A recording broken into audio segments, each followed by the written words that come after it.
Hey everyone! Welcome to day 12 of my high frequency GRE vocabulary series. If you are ready to boost your GRE vocabulary, you are absolutely in the right spot. Today we are diving into 3 keywords that will supercharge your GRE preparation, and those words are deride, impede and propensity.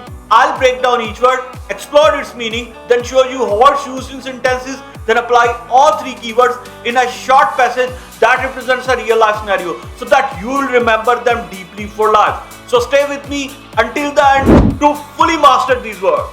Ready to get started? Let's jump into our first word, and that is deride. Deride means to make fun of someone in a disrespectful or hurtful way.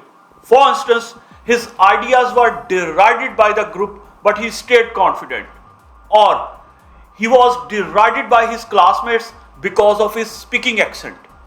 Next word is impede. Impede means to slow down or block progress. For instance, the construction on the road can impede traffic flow, or lack of funding can impede the progress on the project. And the last word is propensity. Propensity means a natural habit or tendency to do something.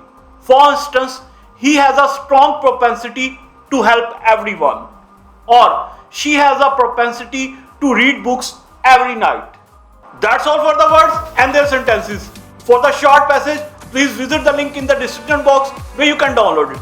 And that's a wrap for today. We have covered propensity, deride and impede, exploring their meanings and their real life usage. I hope these words are now crystal clear to you and ready to use. If you enjoyed the video, don't forget to hit the like button, subscribe for more GRE tips and ring the bell so you never miss any update. Anyway, stay blessed and stay tuned for the next video.